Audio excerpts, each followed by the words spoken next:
안녕하세요. 매일 새로운 사연을 전하는 읽어주는 사연 라디오입니다. 구독과 좋아요, 많은 공유 부탁드립니다. 오늘의 사연 시작하겠습니다.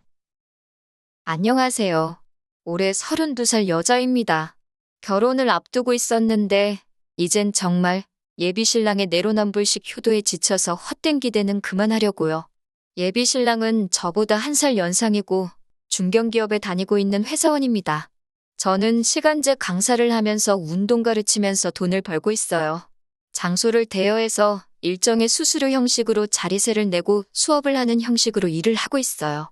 제가 이 일을 오래 해오면서 수강생들에게 입소문도 많이 타고 꼭 제가 아니면 안 배우겠다고 하시는 분들도 많아서 제 자랑처럼 들릴 수도 있겠지만 강의료가 조금 비싼 편에 속합니다. 그래서 사실 그렇게 일을 매달려서 하지 않아도 한 달 제가 사는데 지장 없고 취미생활이나 여가생활 다 즐길 수 있을 만큼 벌고 있어요. 제가 마음먹고 일을 더 한다면 웬만한 대기업 다니는 사람들 못지않게 벌 수도 있습니다.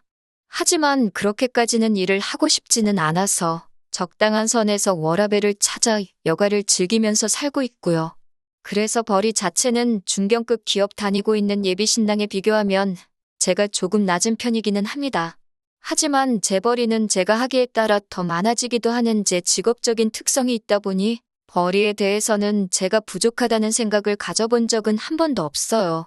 예비 신랑도 결혼 이야기하면서 자기 월급이 그래도 평균 이상은 되다 보니 제 체력을 다 소비하면서까지 돈을 벌기보다는 어차피 집안일하고 살림은 누군가 해야 하니 제가 돈을 덜 버는 부분에 대해서 자기는 불만이 없고 이해한다고 했었습니다. 저는 어머니가 일찍 돌아가셨고 그래서 아버지와 제 남동생 이렇게 세 가족이서 살고 있어요. 남자친구는 저랑은 반대로 아버님께서 어렸을 적에 집을 나가시고는 연락이 두절되었다고 했고 홀어머니 밑에서 연년생인 여동생과 둘이 힘들게 자라왔다고 합니다. 다른 점이 있다면 저는 그래도 아버지께서 아직도 현역에 계시기도 하고 어머니가 먼저 떠나시기는 했지만 이후로도 쭉 외가와 연락을 하고 지내면서 사랑 듬뿍 받으며 자라왔어요. 반대로 남자친구는 아버님이 집을 나가시면서 자연스럽게 친가와는 연락이 두절되었다고 합니다. 어머님 혼자서 두 남매를 키우는데 힘이 들었지만 아버지가 집을 나갔으니 어머님의 시댁에서는 어머님을 포함한 남자친구의 가족들은 이제 남이나 다름없다며 도움의 손길을 내밀지 않았다고 합니다. 그런 어려운 상황 속에서도 남자친구 서울에 있는 4년제 대학 보내고 좋은 곳에 취직할 때까지 뒷바라지 해주신 걸 보면 어머님도 참 대단하신 분이라는 생각이 들었어요. 제가 외가에서 사랑을 듬뿍 받으며 자랐다고는 하지만 저희 친가나 외가가 경제적으로 넉넉한 형편도 아니고 당시에 보호가 필요할 만큼 어렸던 저희 때문에 아버지는 종사하시던 직장을 그만두시고 저희를 돌보면서 밤에는 저희를 맡겨놓고 일을 하셔야 했어요. 제가 학교 다녀와서 동생 돌보면서 제 앞가림 정도 할 수 있는 나이가 될 때까지 아버지는 그런 생활을 오래 하셔야 했고 덕분에 아버지는 남들보다 빨리 건강에 문제가 생기셨습니다. 아직 현역으로 일을 하고 계시지만 아버지의 건강 상태로 가질 수 있는 직장이 많지가 않아서 그렇게 여유롭게 벌고 계시진 않았어요. 그러다 보니 집안 분위기상 제가 항상 제 남동생에게 양보를 하면서 자라왔습니다. 어쩔 수 없는 상황 속에서 제가 동생에게 양보하는 건 남자 여자 문제가 아니라 동생의 누나로서 제가 당연히 희생했어야 하는 부분이라 생각했고 그 부분에 대해서 불만이 많지는 않았어요. 물론 저도 처음엔 공부가 하고 싶었지만 집안 형편상 장학금을 비교적 받기 쉬운 운동 쪽으로 고개를 돌려야 했었어요. 그나마 다행인 건 제 남동생이 공부를 워낙에 잘하기도 했고 집안에서도 적어도 제 동생에게만큼은 공부하는데 지장이 없도록 물심양면적으로 지원을 해주셨으니 그건 다행이라고 봐야겠죠. 아무튼 양가 형편이 그렇게 넉넉지 않은 편이다 보니 저나 남자친구나 둘 다 결혼을 하게 되더라도 양가 어른들께 도움은 받고 싶지 않은 마음은 같았습니다. 결혼 이야기 나오면서 가장 크게 고민해야 했던 신혼집 또한 둘이 모아놓은 돈을 합치고 대출을 껴서 형편단단한 가장 적당한 집으로 구해서 시작하기로 했습니다. 남들처럼 신축 아파트 들어가는 건 당연히 꿈도 꾸지 못했고 그냥 어디 적당한 아파트에 전세로 들어가기만 해도 감지덕지라고 생각했습니다. 거기에 사실 저나 예비 신랑 두 사람 다 월급을 받고 나서 저는 저희 아버지에게, 예비 신랑은 자기 어머니에게 생활비와 용돈을 포함해서 돈을 어느 정도씩 드리고 있던 상황이었습니다. 금액에 있어서는 남자친구가 조금 더 많았지만 큰 차이가 있지는 않았어요. 첫 월급을 받았을 때부터 드리던 걸 결혼했다고 그만 드릴 생각도 없었고 어느 한쪽만 드릴 생각도 없었으니 이 부분에 대해선 자동적으로 남자친구와 합의가 된 상황이라고 봐도 무방한 부분이었지요. 심지어 요즘 경기 침체로 인해서 금리가 엄청나게 올라 있는 상황인데 집값까지 내린다 어쩐다 하는 말이 있는 마당에 비싼 이자를 내면서까지 자가로 집을 구하는 게 맞는 건가 하는 생각이 들었습니다. 무엇보다 금리 때문에 이자가 오른 부분이 가장 타격이 컸어요. 돈을 이중 삼중으로 내게 생겼으니 걱정이 이만저만이 아니었지요. 그런데 하늘이 도왔다고 해야 하나요? 제 외삼촌이 다니던 회사에서 해외 파견 근무를 지원하시게 되면서 온 가족이 같이 따라가기로 하셨습니다. 그래서 덕분에 외삼촌이 살던 집이 빈집이 되게 되었고 원래는 그동안 세를 놓을까 싶었는데 외삼촌이 항상 제가 어려울 때 도움을 크게 주지 못했던 게 마음에 걸렸다고 하시면서 이참에 못해준 거 해준다는 느낌으로 외삼촌이 돌아올 때까지 그 집에서 지낼 수 있게 배려해 주셨어요. 저희가 딱히 더 내야 할 건 관리비 말고는 아무것도 없었고요. 결혼 준비를 하면서 가장 큰 골칫거리였던 주거 문제가 해결되니 10년 묶은 체증이 싹 사라지는 느낌이었습니다. 예비 신랑도 제 덕분에 한숨 돌렸다는 식으로 너무 좋아했어요. 이젠 더 이상 어려운 일도 없으니 결혼 준비가 일사천리로 진행될 거라 믿어 의심치 않았습니다. 예비 신랑이 그 말을 꺼내기 전까지는 말이죠. 여태까지 말씀드린 것만 봐도 아시겠지만 양쪽 다 홀아버지, 홀어머니인 부분도 서로 충분히 이해하고 있는 상황이고 저희가 없는 형편의 결혼을 할지라도 양쪽 어른들께 하던 건 그대로 하는데 아무런 문제가 없었던 사람이거든요. 그런데 예비 신랑이 뜬금없이 제가 아버지한테 돈을 드리고 있다는 걸 가지고 딴지를 걸어왔습니다. 난데없이 저에게 이제 장인어른께 돈 드리는 건 그만하는 게 좋지 않겠냐는 말을 하는데 그때까지만 해도 그 말이 기분이 나쁘게 들렸다기보다는 놀라움이 더 앞섰어요.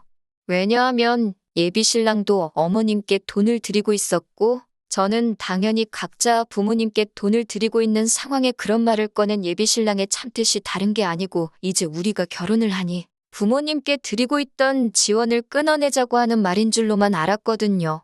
저의 반응에 예비 신랑은 자기 뜻은 그런 게 아니라 말 그대로 장인어른, 즉 저희 아버지에게 드리는 돈은 그만 드리는 게 어떻겠냐고 하는 거예요.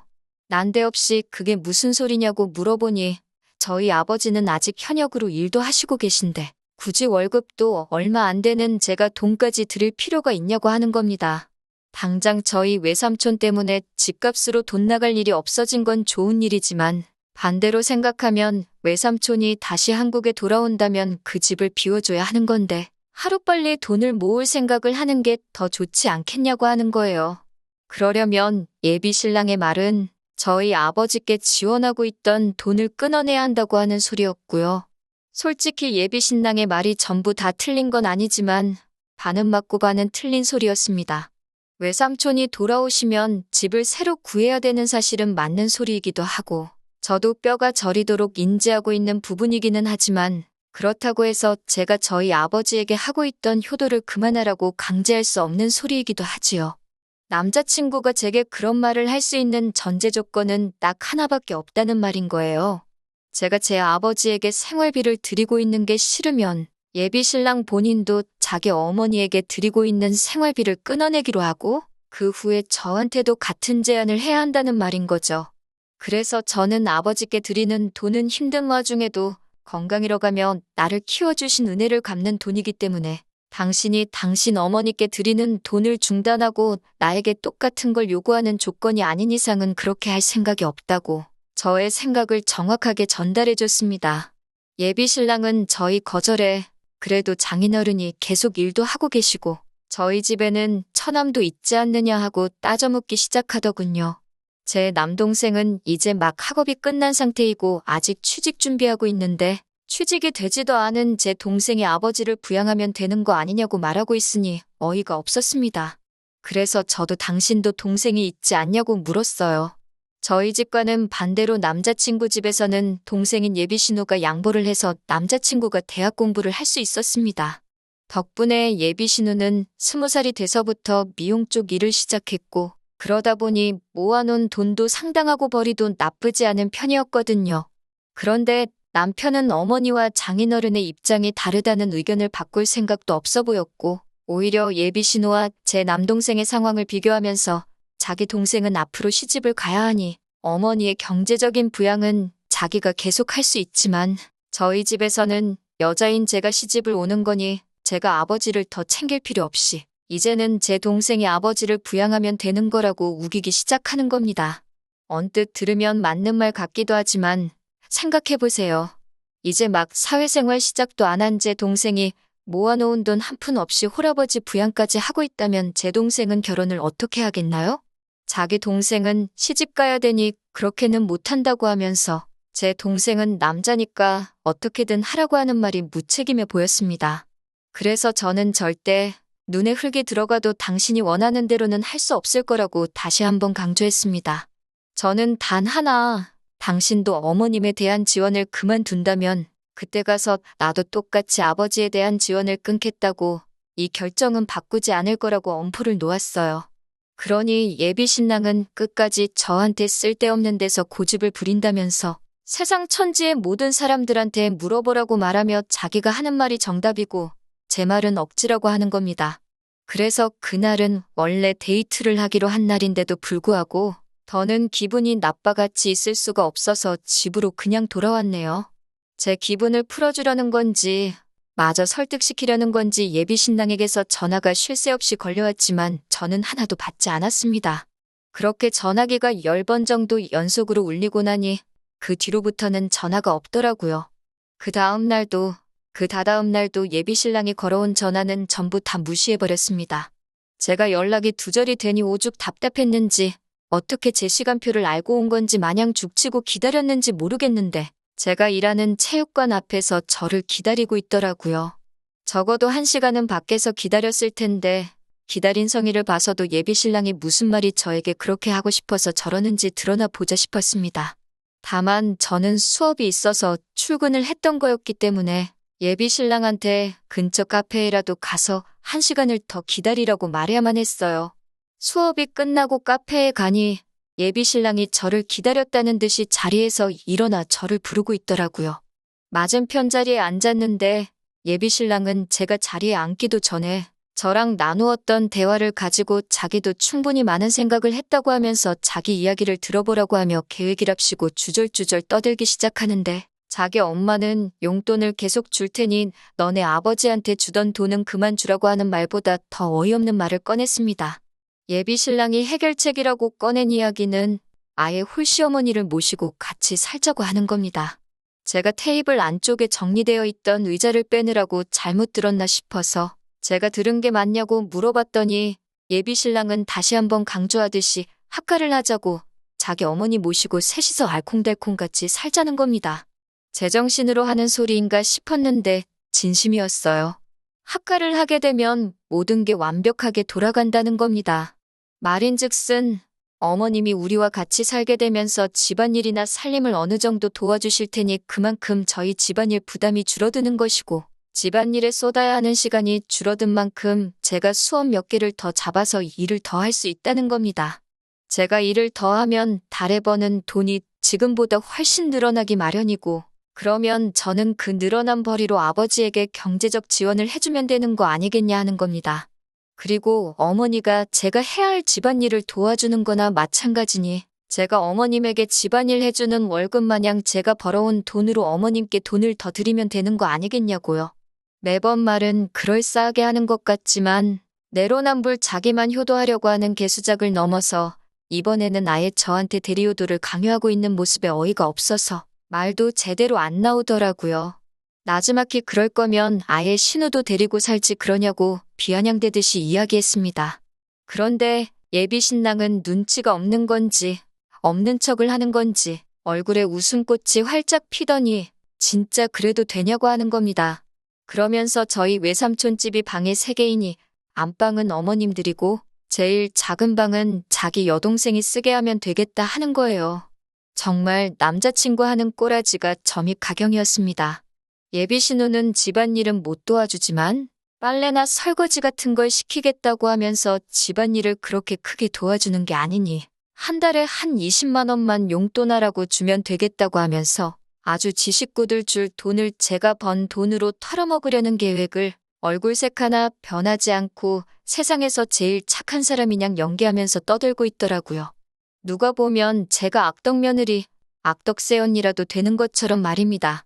듣자 하니 얼토당토하는 터무니없는 말만 늘어놓길래 오죽하면 제가 속으로 혹시 저 중에 하나만 내가 오케이 하도록 저런 어이없는 말만 주르륵 늘어놓고 있는 건가 하는 생각이 들었어요.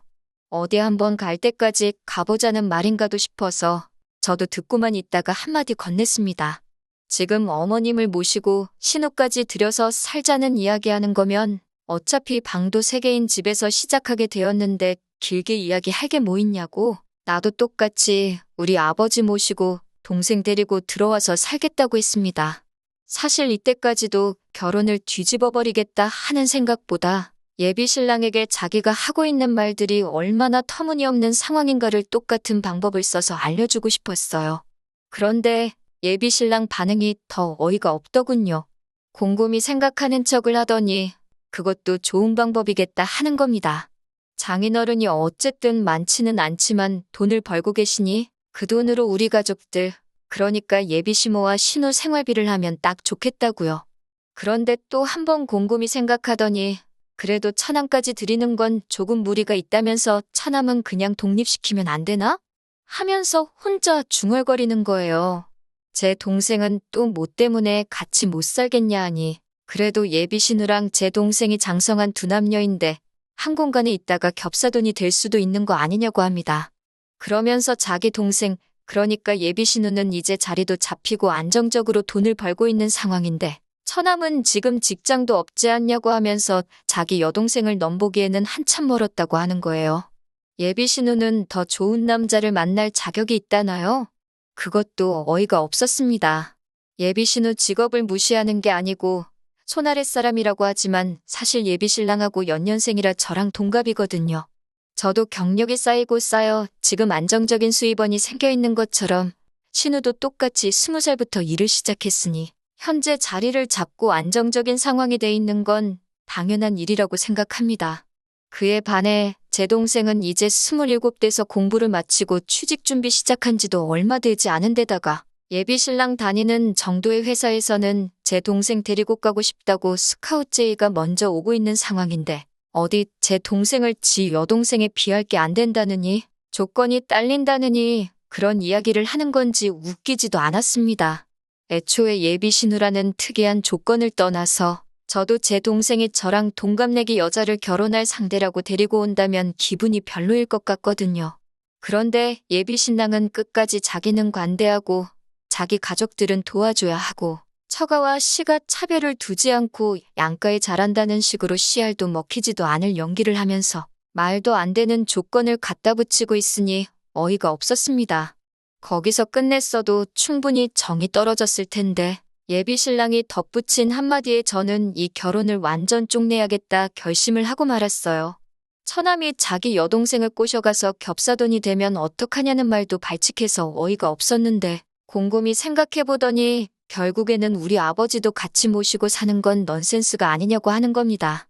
아무리 장인어른이라고 하실지라도 남자이고 혼자 된 지 오래되셨는데 혹시나 집에 아무도 없을 때 저희 아버지가 자기 어머니를 어떻게 할 수도 있지 않겠냐고 하면서 혼자 아주 아침 드라마에도 나오지 않을 말도 안 되는 이야기를 꺼내면서 결국에는 지 엄마랑 여동생만 같이 합가해서 사는 게 좋겠다고 하는 겁니다. 장인어른이 벌어오는 돈 몇 푼 때문에 자기 엄마를 위험한 상황에 놓이게 할 수 없다나요? 그 말 듣자마자 제가 마시고 있던 아이스커피 잔을 들어서 예비 신랑 얼굴에다가 있는 힘껏 끼얹어 버렸습니다. 그동안 함께 해온 것도 있고 애초에 결혼까지 생각했던 사이다 보니 웬만해선 적당히 서로 양보하고 타협해서 좋게 좋게 넘어가려고 했는데 이건 뭐 나는 내 가족 챙겨야 되지만 너는 너네 가족 챙기는 거 아까워서 못 보겠다고 하는 심보로 다 안 된다고 나서는데 양보하고 타협할 게 뭐가 있나 싶었어요. 예비 신랑은 얼굴에 커피를 뒤집어 쓰고 얼이 빠져서 자기가 홀랑 젖어 있는 꼴을 보고 얼어붙어 있었습니다. 주변 사람들도 시선이 저희 쪽으로 집중이 되기 시작했고, 거기서 저도 나쁘끄러워서 더 있을 수가 없어서 내가 오늘 마신 게 아이스커피라서 천만 다행인 줄 알라고 뜨거운 커피였어도 얼굴에다 냅다 뿌렸을 거라고 말하고 자리를 나왔어요. 카페 밖을 나서는 저를 감히 쫓아오지도 못하더라고요. 아마 시원한 커피 맞고 정신이 확 들었나 봅니다. 하지만 제가 그렇게 커피를 끼얹은 건 정신 차리고 반성하라는 뜻이 아니고 완전히 헤어지자고 하는 말이었어요. 예상한 대로 남자친구는 몇 시간도 지나지 않아서 자기가 잘못 생각했다고 하면서 저보고 한 번만 기회를 더 달라고 하더라고요. 하지만 끝까지 어머님 모시고 사는 게 전제 조건이고 제가 결혼 후에도 아버지께 용돈을 드리는 걸 허락해준다 만다 하는 이야기를 하고 있었어요. 내가 번 돈 내가 쓰는데 그걸 왜 너한테 허락을 받아야 되는 거냐고 쏘아붙이고 그냥 나 말고 다른 사람 만나서 입맛에 맞게 허락을 해주든 말든 하라고 했습니다.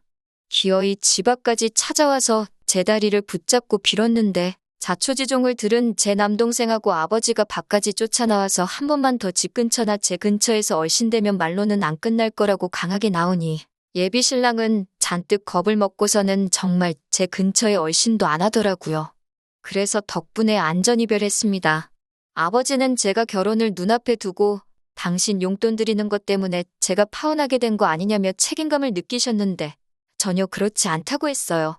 제 발로 고생길 10번 했는데 극적으로 유턴하고 나와서 천만 다행인 거라고 제가 아버지한테 효도를 안 하고 있었다면 유턴할 기회조차 없었을 거라고 말씀드리니 아버지는 다행이라고 말하시면서도 끝까지 쓴웃음을 지으시는 게 마음 한구석에는 아직도 당신이 부족하셔서 제가 파혼하게 된 거라는 책임감을 느끼고 계시는 것 같습니다.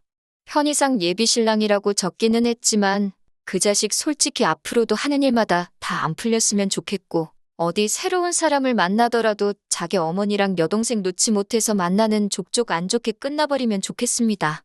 한동안은 저도 지쳐서 혼자로 지내겠지만 제 가족들을 자기 가족 챙기듯 아껴주는 그런 사람이 나타나면 그게 똥차가 가고 벤츠가 나타난 게 아닌가 생각하고 긍정적으로 만나볼까도 생각 중입니다. 긴 이야기 들어주셔서 감사합니다. 오늘의 사연은 여기까지입니다.